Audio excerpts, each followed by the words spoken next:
it's Sew Autumn Denim.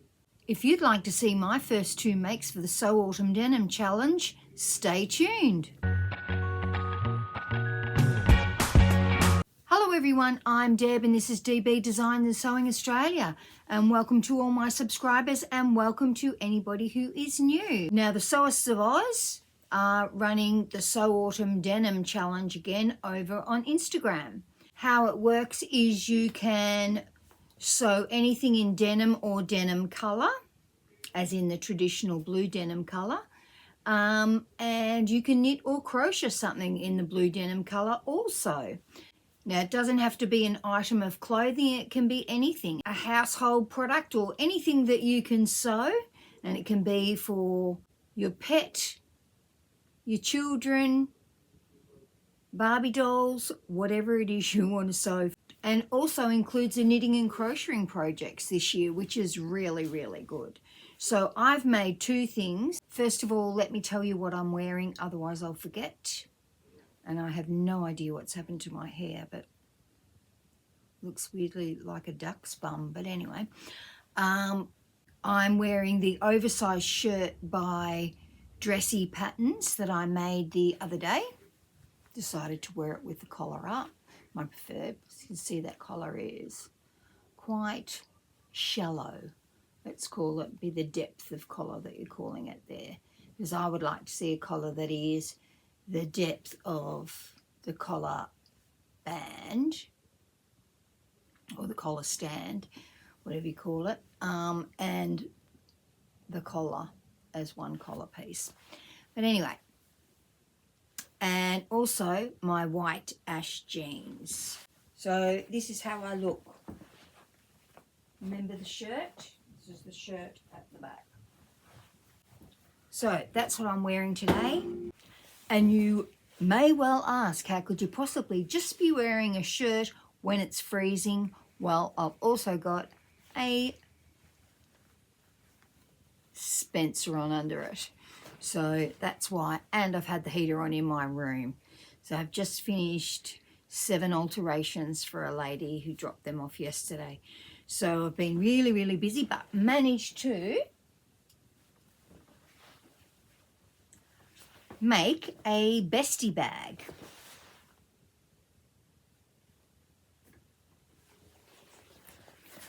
So this is my Bestie Bag. And Bestie Bag is by BF Patterns.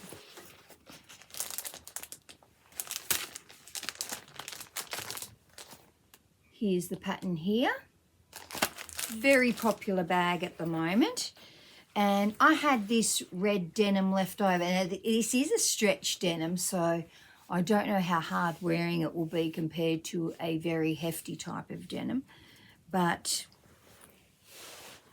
I had this red denim left over from red jeans that I made last year in the Sew Autumn Denim Challenge. Very comfortable jeans too, I must say, because it's nice stretchy fabric. So here is the bag, and the lining is actually a linen blend. Well, I already know that it's linen blended with polyester. And I'd really call it a poly linen blend because it's got a lot of poly in it. I think I originally made a Seasons of East dress out of it, and it looked really, really nice because it's quite, there is just no flexibility in that fabric at all. The dress looked really, really nice, but it's quite scratchy because it's got a lot of polyester in it, and it's really terrible to press. You have to make sure you're always using a pressing cloth or it'll be stuck to your iron. But really, really happy with the result of this bag. I think it'll be really nice. And I used, it's gunmetal grey hardware and a black zip. So this is part of a continuous zip. And that's in a gunmetal grey too. So really nice bag.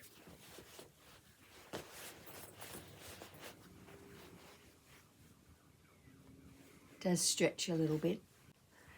So that's what I made it up out of scraps, because otherwise, if I was deliberately using a stretch denim, I would make sure that the strap was not on the stretch, whereas this is on the stretch, but I was just using scraps.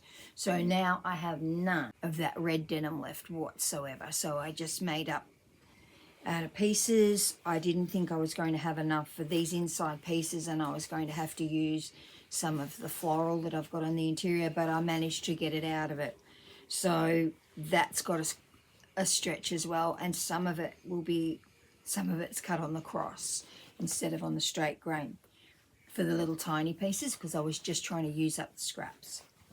So that was in my scrap busting, which is what I wanted to do this year. Now the second thing I made was an all-in easy fit shirt. And this is in a cotton lawn that I bought when I was in Vietnam. And I've chosen it for a Sew Autumn Denim because it's denim coloured. You can even see that it has that chambray look about it. So it's the usual all-in easy fit shirt with the collar and the collar stand. The only thing I did do was I extended the cuffs by 2 centimetres, and then I put 2 buttons on each cuff.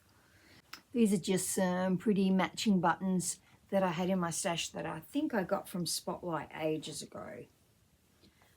And I know that I only had 8 of them, so I could only put 8 buttons on the shirt. So because each cuff had 2, I could only put 4 down the front of the shirt. But you know, I start off with the most important one, put one above it, one below it, and the next one below.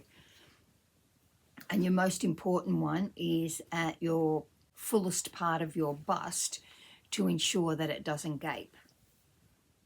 That's why you need to work out your own buttonholes rather than looking at the buttonholes on your pattern piece to make sure that you've got a button like I have there. This is a hidden button placket at the fullest part of your bust.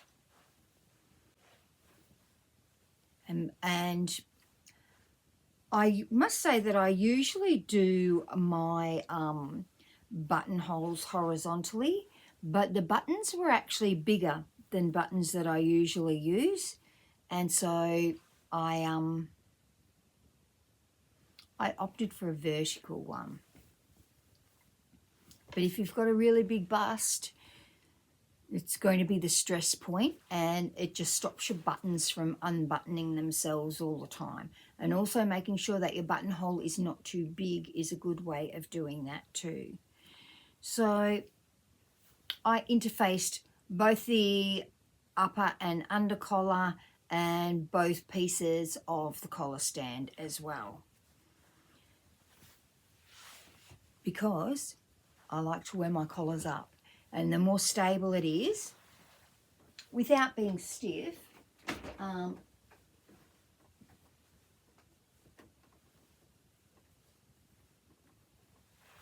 yeah, the easier that is to achieve. So that's my first 2 makes for Sew Autumn Denim, but I have cut out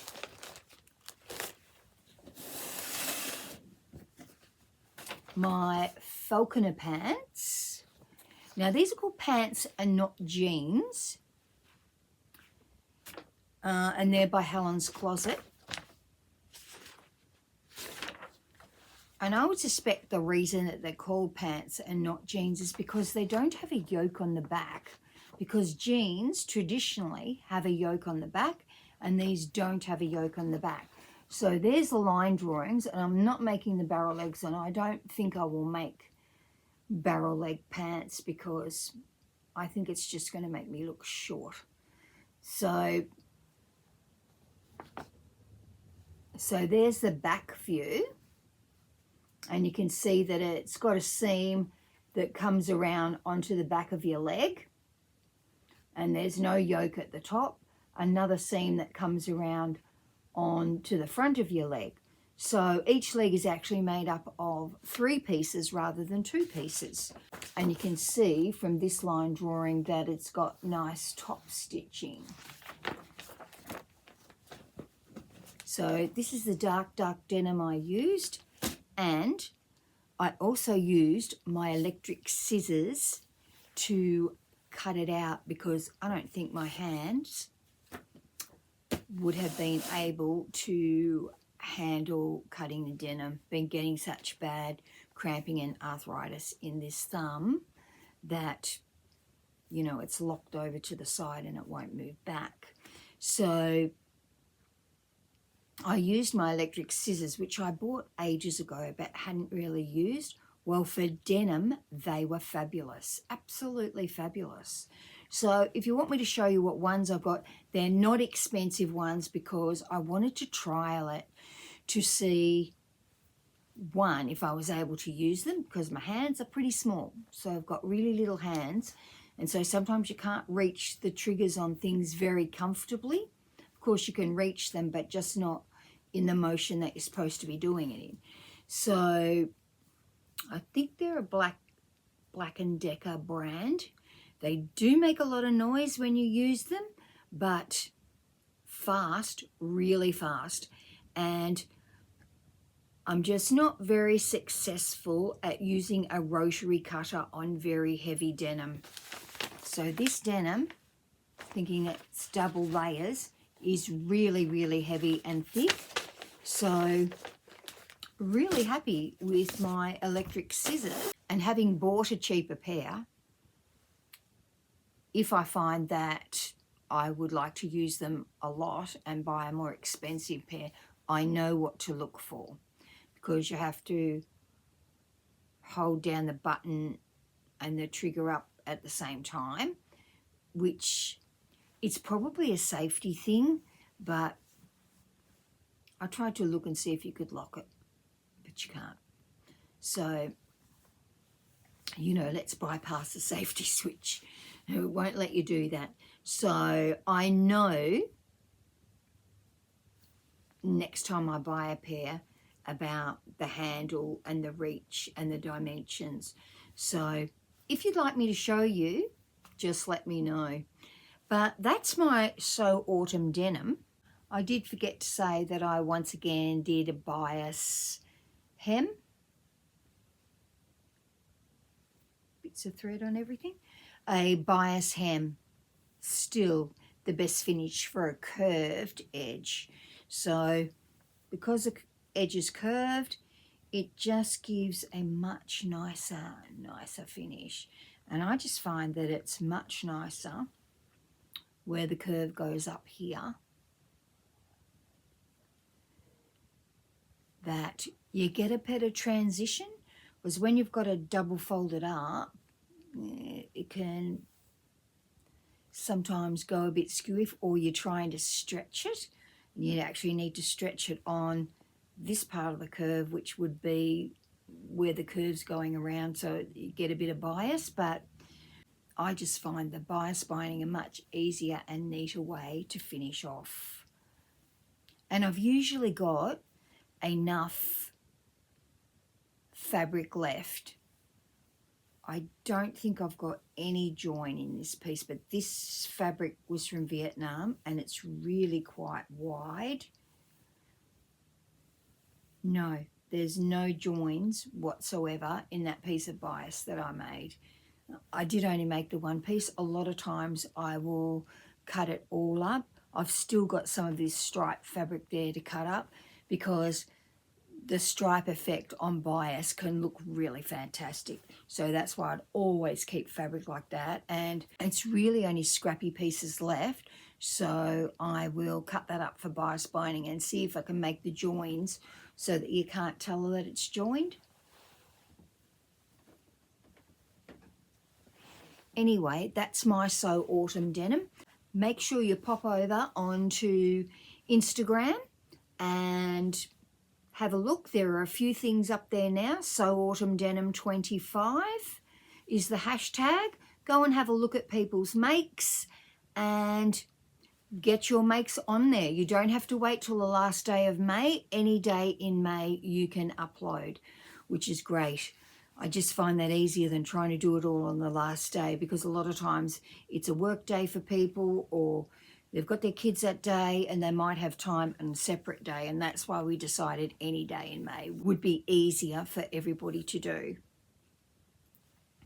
So everybody have a fabulous week. Don't forget to like and subscribe. Thank you to all those people who bought me a coffee on my Ko-fi account. And don't forget to sew your denim or denim-like items and upload it to Instagram. Sew Autumn Denim 25. Make sure you go and have a look. I will talk to you all next week. Hopefully I will have finished the Falconer, not Faulkner, Falconer pants by Helen's Closet in my heavy denim. And I've cut out the size 12. I was really 10 in the hips. It's got a fair few seams that you can make alterations. So it's got an extra seam than a pair of jeans would usually have. So I'm going to see how I go with that and let you know how I go. I have washed my other denim, which I don't know what I'm making out of it, but I have decided that I don't think I will make the barrel leg jeans. I'm just too short. So everybody have a great week. Don't forget about Sew Autumn Denim, and I will talk to you all early next week. Bye.